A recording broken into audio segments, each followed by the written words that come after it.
معزز ناظرین السلام علیکم۔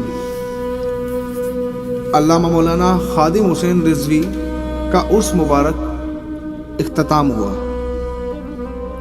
بابا جی کی بے مثال قربانیاں نہ رائے گاہ گئی ہیں نہ رائے گاہ جائیں گی، لیکن ہم نے آگے کیا کرنا ہے؟ اب تحریک لبیک کے کارکنوں کو آگے کیا کرنا ہے؟ بابا جی کے خواب کو پورا کرنا ہے یا طرح طرح کے سوالات اور اس پرفتن دور میں ہتھ کنڈوں کے ہاتھ ہو جانا ہے؟ آپ جانتے ہیں کہ تحریک لبیک کو بابا جی کے جانے کے بعد کن مسائل کا سامنا کرنا پڑا، بے تحاشا سختیوں کا، سعد حسین رضوی کی قید و بند کی صحبت کا، کارکنوں کی شہادت کا، اور بہت سارے معاملات، کرٹیسائز لیول بڑھ جانے کو لے کر بہت ساری چیزوں کو فیس آؤٹ کرنا پڑا۔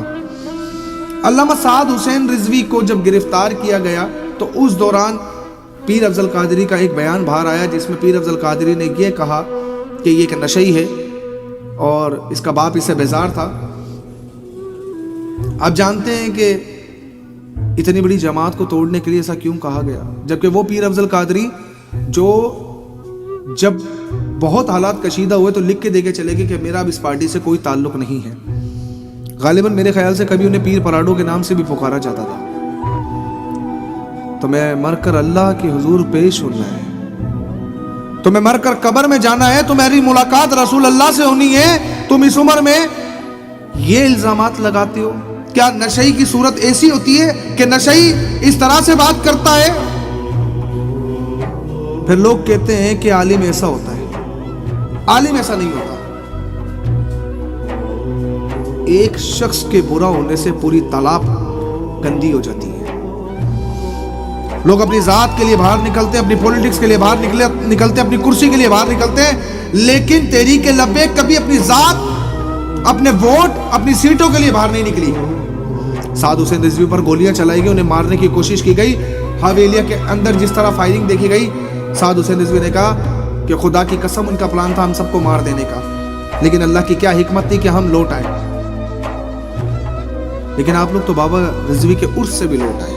اب کیا کرنا ہے؟ اب مقصد کیا ہے؟ مقصد واضح ہے کہ حضور کے دین کو تخت پہ لانے کا کام آپ سب کی ذمہ داری ہے۔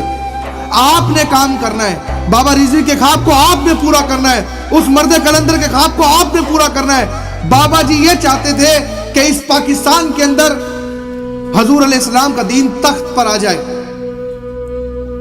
لوگوں نے بابا جی کی زندگی میں یہ کہا کہ مولوی کو اپنے حلوے کی پرواہ ہے۔ بابا جی نے کہا مولوی کو اپنے حلوے کی پرواہ نہیں ہے، مولوی کا حلوہ تو اسے پہنچتا ہی رہے گا، لیکن تجھے اپنی شراب کی پرواہ ہے۔ جانتے ہو بابا جی نے ایسا کیوں کہا؟ ہمیشہ بابا جی نے اتنی سختیاں کیوں جھیلی؟ جب کبھی کبھی میں بھی سوچتا ہوں تو میں لرز کے رہ جاتا ہوں۔ ایک ایسا شخص جو پیروں سے معذور ہو، ایک ایسا شخص جو پانی کا گلاس اٹھانے کا محتاج ہو، اتنی سختیاں سہی گیا، وہ عام شخص نہیں تھا، بس ہم نہیں پہچانے۔ میں ہمیشہ ایک بات کرتا ہوں کہ اس پرفتن دور کے اندر جب اسلام پر اور عزت رسول پر حملے کیے گئے، حضور کی عزت پہ ڈاکے ڈالے گئے، تو آپ کی اور میری ترجمانی کی لبیک والوں نے۔ کیونکہ امام مالک سے کسی شخص نے پوچھا کہ نبی کی گستاخی ہو تو امت کو کیا کرنا چاہیے؟ امام مالک نے کہا کہ امت کو بدلہ لینا چاہیے۔ پھر سوال کیا کہ اگر امت بدلہ نہ لے پائے تو کیا کرنا چاہیے؟ کہا کہ ساری کی ساری امت کو مر جانا چاہیے۔ تو آپ کے حصے کی اور میرے حصے کی گولیاں لبیک والوں نے کھائی، آپ کے حصے کی سختی، میرے حصے کی سختی لبیک والوں نے سہی۔ اپنے لوگوں کی لاشیں اٹھا کر بھی وہ لوگ پرامن، اس سے زیادہ کوئی پرامن جماعت ہو نہیں سکتی، کوئی اشتعال نہیں۔ یا سیٹ سے اتر جانے کے اوپر پاکستان کی سڑکیں بلاک کر دی جاتی ہیں، میرا مسلمان کہتا ہے کہ جناب ایک ایمبولنس کو انڈیکیٹ کیا جاتا ہے کہ دیکھو یہ مولوی سڑک بلاک کرتے ہیں کیونکہ یہ حضور کی عزت کے لیے باہر نکلے۔ لیکن جب اپنے لیڈر کی عزت کے لیے باہر نکلتے تو تبھی حدیث تمہیں یاد کیوں نہیں آتی کہ جب انہیں کہا جاتا ہے کہ زمین پر فساد مت پھیلاؤ تو کہتے ہیں نہیں ہم تو اصلاح کرنے کے لیے باہر نکلے۔ منافقت کے اعلیٰ عہدیداروں پر اگر منصب دیا جانا تو آپ لوگوں کو دینا چاہیے کہ حضور علیہ السلام کی عزت و ناموس کے لیے اگر یہ دو جگہ غرق ہو جائے تو کوئی فرق نہیں پڑتا۔ لیکن میرا مسلمان یہ کہتا ہے کہ نا نا نا نا نا، یہ مولوی دین کا ٹھیکیدار دیکھو کیسے سڑک کو بلاک کر کے بیٹھا ہے۔ اس دن تمہیں اسکول کے بچے بھی یاد آ جاتے ہیں، تمہیں سڑک پہ ایمبولنس بھی نظر آ جاتی ہے، لیکن جب لیڈر اترتا ہے تمہیں کچھ نظر نہیں آتا۔